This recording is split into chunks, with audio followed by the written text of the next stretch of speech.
لیکن صبح اس کو کچھ نہ کچھ کرنا تھا. ایک چوہا اس کے اوپر چڑھ جاتا ہے جس کو مار کر وہ کھا جاتی ہے کیونکہ اب اس کو انرجی چاہیے تھی. اس کو یہاں سے بچنا تھا. صبح تک وہ بھوکی رہتی تو وہ مر جاتی, لیکن اپنے آپ کو کچھ نہ کچھ سہارا دینے کے لیے اس نے اس چوہے کو کھا لیا, جس سے اس کی رات کٹ گئی. اور یہاں پر اس کے اندر تھوڑی انرجی بھی آ گئی تاکہ وہ اپنے آپ کو بچانے کے لیے کچھ سوچ سمجھ سکے.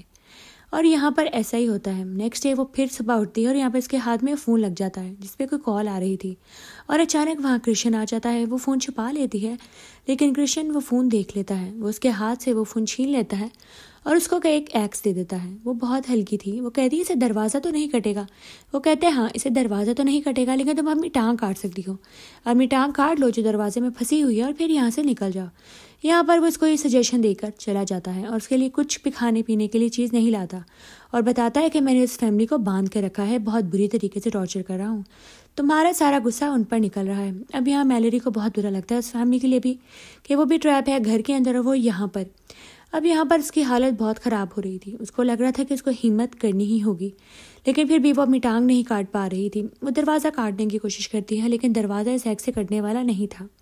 پھر بھی اپنے آپ کو نقصان پہنچانے کی ابھی اس کی کنڈیشن نہیں تھی. اب پھر رات آ جاتی ہے. یہ تیسری رات اس کے لیے اور زیادہ خوفناک ہونے والی تھی کیونکہ اب اس کے پاس جلانے کے لیے بھی کچھ نہیں تھا اور نہ ہی کوئی کپڑے تھے گرم. اور اچانک یہاں بارش شروع ہو جاتی ہے. جیسے ہی وہ ہمت ہارتی ہے, پیاس سے اس کا برا حال ہوتا ہے. وہ بارش کے پانی سے اپنے آپ کو تھوڑا سا سنبھال لیتی ہے. اب یہاں جب وہ پانی پی لیتی ہے تو پھر تھوڑی فریشن اپ ہو جاتی ہے. اب وہ پھر سوچنے لگتی ہے کہ وہ کیا کرے. اس کو لگا کہ شاید اسے اپنی ٹانگ کاٹ لینی چاہیے, شاید اسے صحیح کہا تھا.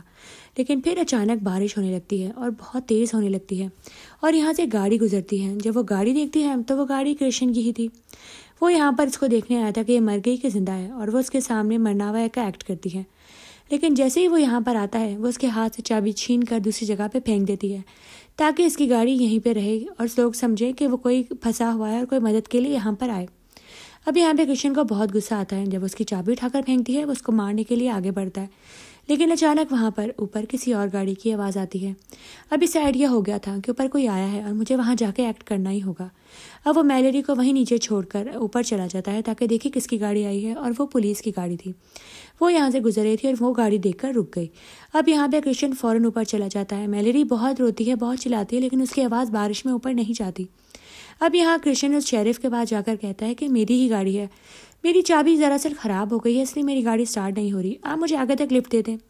اور وہ فوراً پولیس والے کو لے کر وہاں سے چلا جاتا ہے اپنی گاڑی ادھر ہی چھوڑ کر اسی کیبن میں. اب یہاں پر وہ جانے کے بعد میلری بالکل ہمت ہار جاتی ہے. اسے لگا کہ اب اس کے پاس کوئی ہوپ نہیں ہے, اور جیسے ہی وہ ہمت ہارنے لگتی ہے وہاں پر بہت زیادہ پانی آنے لگتا ہے کیونکہ بارش کی وجہ سے وہاں پہ فلڈنگ ہو رہی تھی. اور یہاں پر اس کو پھر تھوڑی سی ہمت ملتی ہے کیونکہ اس کی گاڑی کھسکنے لگی تھی, اور جیسے ہی گاڑی کھسکنے لگی تھی اس کا دروازہ کھل جاتا ہے اور وہ باہر نکل جاتی ہے. یہاں پر جیسے ہی وہ ہوپ ہارنے لگتی ہے اس کو کوئی نہ کوئی راستہ نظر آ ہی جاتا ہے. گاڑی سلپ ہو رہی تھی پانی کی وجہ سے, اور یہاں پر دروازہ کھل جاتا ہے اور میلری باہر آ جاتی ہے. اب وہ اپنی پوری جان لگا دیتی ہے, سوئمنگ کرنے لگتی ہے تاکہ وہ کنارے تک جا پہنچے. پانی کا بہاؤ بہت تیز ہوتا ہے اور وہ اسے اسی کیبن تک لے جاتا ہے جس کے بارے میں شاید اس کو کرشن نے بتایا تھا. اب اس کو آئیڈیا ہو گیا کہ یہاں پر جو لوگ ہیں وہ ٹریپ ہیں. وہ یہاں سے بھاگ بھی سکتی تھی لیکن پھر بھی وہ ان کی مدد کرنے کے لیے وہاں رکتی ہے. وہ ان کو اس تکلیف میں نہیں دیکھنا چاہتی تھی جس تکلیف میں وہ رہی ہے. اب وہ باہر سے دھیانے لگانے لگتی ہے کہ یہاں پر کون کون رہتا ہے. ایک آدمی کو تو شاید اس نے مار دیا تھا, بیڈ پر اس کی لاش پڑی ہوتی ہے, اور دوسرے کمرے میں ایک لڑکی کو باندھ کے رکھا اور شیرف کو بھی مار دیا تھا جس کے ساتھ وہ گیا تھا. اب یہاں پر وہ اس لڑکی کو کہتی ہے تم خاموش رہو, میں تمہیں یہاں سے نکالوں گی, اور وہ لڑکی کو اشارہ کرتی ہے کہ چپ رہنا. اور وہاں اچانک کرشن آ جاتا ہے. لیکن یہاں پہ میلری نے ایک ہوشیاری کا کام کیا. اس نے اس شیرف کی گن اٹھا لی اور یہاں پر اس کو گن سے ڈرانے لگی. اس کو کہتی ہے اس لڑکی کو اور مجھے جانے دو ورنہ میں تمہارے پہ شوٹ کر دوں گی. اور یہاں پر وہ ہاتھا پائی شروع ہو جاتی ہے کیونکہ اس نے اتنی آرام سے ہاتھ نہیں مارنی تھی. اس کو تو پہلے ہی میلری پہ بہت غصہ تھا. اسی لڑائی کے دوران وہ کھڑکی سے نیچے گر کے انجرڈ ہو جاتا ہے اور اپنے ہی لگائے ہوئے ٹریپ میں پھنس جاتا ہے جو اس نے شاید میلری کے لیے لگایا تھا. اب یہاں اس کی ٹانگ بہت بری طریقے سے پھنس جاتی ہے اور یہاں اس کا نکلنے کا اور کوئی چارہ بھی نہیں تھا. میلری اور وہ لڑکی نیچے آتی ہے اور میلری اس کے پاس نائف پھینکتی ہے جیسے اس نے اس کے ساتھ کیا تھا کہ اب تمہارے پاس نکلنے کا صرف ایک چارہ ہے, اپنی ٹانگ کاٹ دو. اور یہاں وہ آدمی بہت تکلیف میں ہوتا ہے لیکن پھر بھی وہ اس کی مدد نہیں کرتی کیونکہ وہ اس طرح کی مدد ریزرو ہی نہیں کرتا تھا.